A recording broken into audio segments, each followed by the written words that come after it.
السلام علیکم۔ ہماری آج کی ویڈیو کا موضوع ہے رعایت لفظی۔ شاعری اپنے خیالات و احساسات کا اختصار کے ساتھ اظہار کا نام ہے۔ شاعر کی خوبی یہ ہے کہ شاعری میں ایک شاعر انتہائی اختصار کے ساتھ ایک طویل مضمون بیان کرتا ہے۔ یوں بھی کہہ سکتے ہیں کہ شاعری دریا کو کوزے میں بند کرنے کا نام ہے۔ ایک مؤثر بات کو بیان کرنے کے لیے جہاں ایک نثر نگار کو کئی صفحات تحریر کرنے پڑتے ہیں، وہاں شاعر 2 مصروں میں سارا مضمون بیان کر دیتا ہے۔ شاعری انتہائی آسان الفاظ میں بھی ہو سکتی ہے اور مشکل زبان میں بھی۔ شاعری سادگی بھی ہے، پرکاری بھی۔ شاعری میں بناوٹ اور تصنع بھی ہو سکتا ہے اور انتہائی بے تکلفی بھی۔ کوئی شاعر اپنی انتہائی سادگی اور بے تکلفی سے مشہور ہو جاتا ہے تو کوئی شاعر انتہائی تکلف، تصنع اور بناوٹ سے مشہور ہو جاتا ہے۔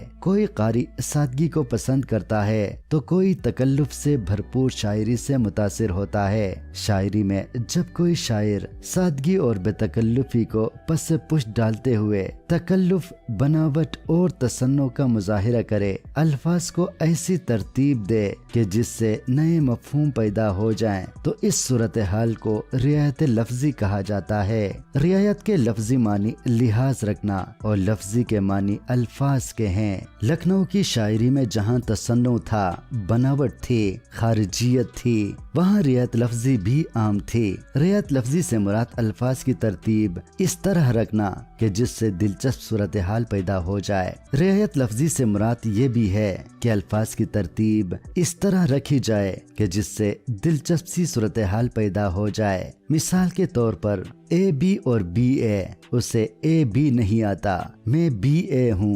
رعایت لفظی کی ایک تعریف یہ بھی ہے کہ الفاظ کی ایسی ترتیب جس میں سادگی، بے تکلفی اور بے ساختگی کی فطری راہ ترک کر کے بات کرنے والا انہیں تکلف اور تصنع کے رشتے میں جوڑتا ہے۔ یوں بھی کہہ سکتے ہیں کہ ایسے الفاظ کو جو ایک دوسرے سے کچھ نہ کچھ رعایت اور کنایہ رکھتے ہوں، ان کو ترتیب دے کر دلچسپ مضمون باندھنا، نظم یا نثر میں ایسا لفظ لانا جو دوسرے لفظ سے مناسبت رکھتا ہو، اس صورتحال کو رعایت لفظی کہا جاتا ہے۔